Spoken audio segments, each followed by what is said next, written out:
Good morning. আজকে আমাদের শেষ দিন নর্থ বেঙ্গলের ট্রিপে। তো আজকে আমরা যাব কালিম্পং। তো এখন আমরা ব্রেকফাস্ট করতে যাব, ব্রেকফাস্ট করে বেরিয়ে পড়বো। দেখা যাক, একটু পরে দেখা হবে আমাদের প্রথম স্টপ। এই হলো জেনি। জেনি মামনি তো জেনি। একবার ওকে আমি ঘেউ করতে শুনিনি যাবি যাবি যাবি এখনো পর্যন্ত। इस प्रकार की बचकाना बातें। তো জেনিকে টাটা করার পর আমরা আজকে আমাদের ডে 3 এর জার্নি শুরু করলাম, যেটা হলো কালিম্পংয়ের খুব কাছেই লুকিয়ে থাকা একটা ছোট্ট পাহাড়ি গ্রাম, যার নাম হলো রামধুরা। রামধুরা শব্দের মানে হলো সুন্দর গ্রাম।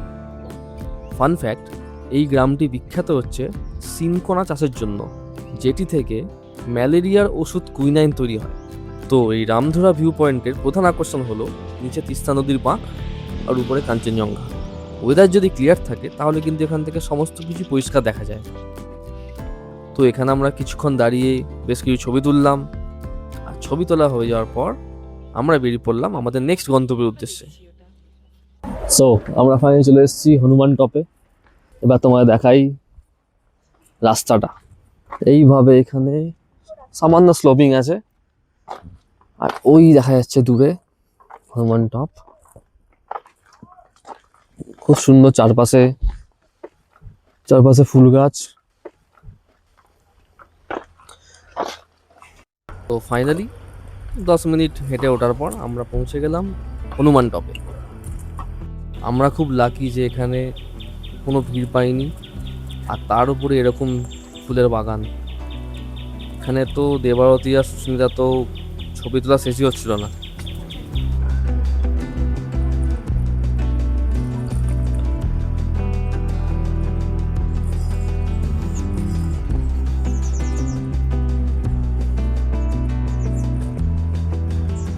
পুরো শান্ত পরিবেশ, তার মধ্যেই হালকা হাওয়া, দারুণ দৃশ্য এটা।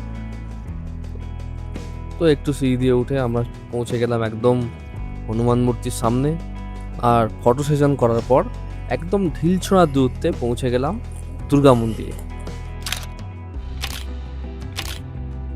আর এই মন্দিরটি একদম রাস্তার পাশেই, তো কোনো রকম অসুবিধা হবে না।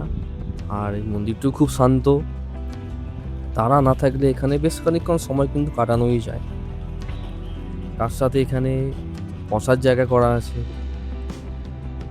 তো এখানে বেশ কিছুক্ষণ বসে এই সুন্দর ভিউটা এনজয় করতে পারো, নিচের ভ্যালিটার। তো এরপরেই আমরা বেরিয়ে পড়লাম আমাদের নেক্সট গন্তব্যের উদ্দেশ্যে। দুর্গা টেম্পল থেকে একটু এগিয়ে কিছুটা এসে আমরা পৌঁছলাম আমাদের নেক্সট স্টপ দালাপচান মনেস্ট্রিতে। কালিম্পংয়ের এই দিকটা খুব শান্ত নিরিবিলি।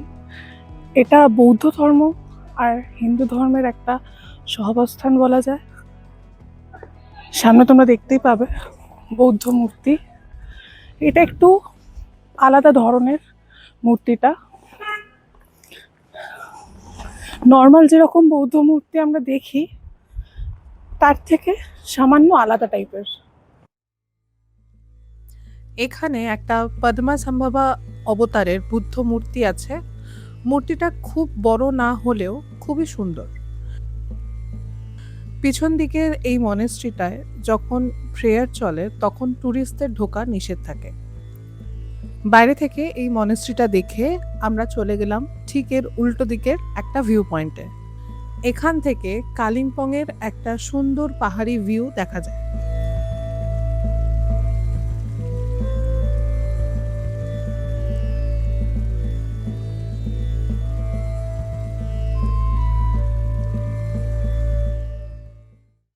এরপর আমরা যেখানে যাচ্ছি সেখানে তোমরা প্যারাগ্লাইডিংও করতে পারবে।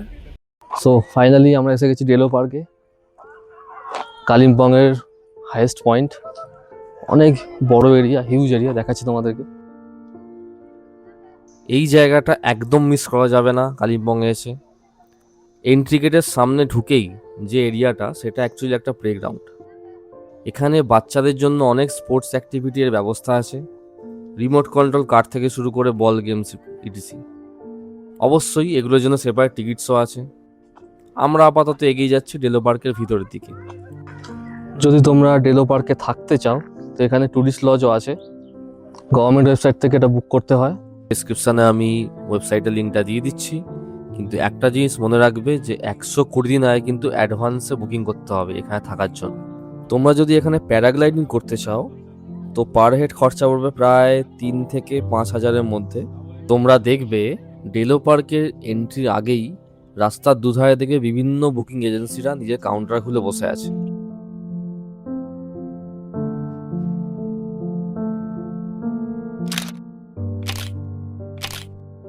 ডেলো পার্কের থেকে বেরিয়ে সামান্য দূরেই আছে সায়েন্স সেন্টার। আনফর্চুনেটলি আজকে সোমবার, আর এই জায়গাটা সোমবারই বন্ধ থাকে। তোমরা যদি অন্য দিনে আসো তো অবশ্যই এটা দেখবে। এই জায়গাটার এন্ট্রি ফি 40 টাকা পার হেড আর পার্কিং চার্জ 50 টাকা। এবার আমরা যাচ্ছি আমাদের নেক্সট স্টপ মর্গ্যান হাউসে। আনফর্চুনেটলি এটা পাবলিকের জন্য বন্ধ থাকে, কারণ এখন এটা রিসর্ট হিসেবে ব্যবহার করা হয়। ডেসক্রিপশনে যে লিঙ্কটা দেওয়া আছে সেই সেম ওয়েবসাইট থেকে তোমরা এটাও থাকার জন্য বুক করতে পারো। আর এর ঠিক উল্টো দিকে আছে একটা গলফ কোর্স, যেটা আর্মি ইউজ করে। এখানেও এন্ট্রি অ্যালাউড না। এবার আমরা চলে এসেছি দুর্পিং মনাস্ট্রি। এটা হচ্ছে মনাস্ট্রির পিছন দিকের গেট। সামনের দিকের গেটটা বন্ধই থাকে।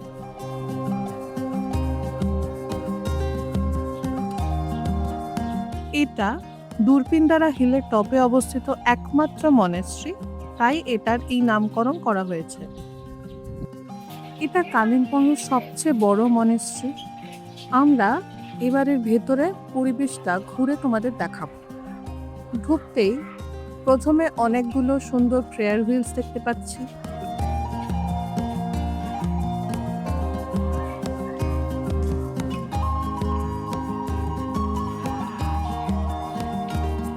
আর এর পাশেই আছে একটা বিশাল মাঠ। দেখো সবাই এখানে ফুটবল খেলছে। নেহাত আমাদের হাতে সময় নেই, আজই আমাদের ফিরতে হবে, না হলে পার্থ হয়তো এক্ষুনি দৌড়ে মাঠে চলে যেত। যে বিল্ডিংগুলো দেখতে পাচ্ছ সেগুলো হলো মংদের থাকার জায়গা। এর সামনেও একটা ছোট্ট মতো প্লেগ্রাউন্ড আছে, সেখানেও দেখো কিছু বাচ্চা খেলা করছে।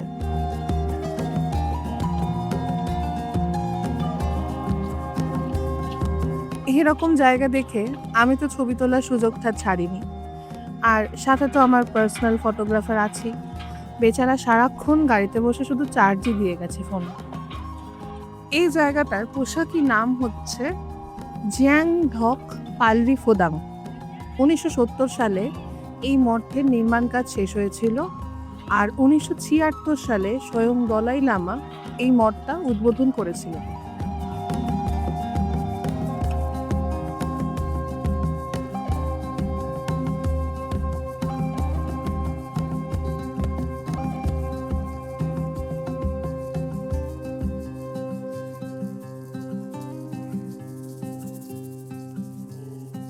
দেখতে দেখতে আমাদের উত্তরবঙ্গের এই সুন্দর সফরটা যেখানে শেষ হচ্ছে। কোলাখামের ঝর্ণা থেকে লাভার মনেস্ট্রি আর ঋষভের সেই হাড় কাঁপানো ঠান্ডা, সব মিলিয়ে এই কয়েকটা দিন আমাদের কাছে সত্যিই রূপকথার মতো ছিল। উত্তরবঙ্গের এই নির্জন পথগুলো আর বন্ধুদের হাসি আমরা আজীবনের স্মৃতি হিসেবে সঙ্গে নিয়ে ফিরছি। তবে সফর শেষ হলেও আমাদের পথ চলা কিন্তু থামছে না।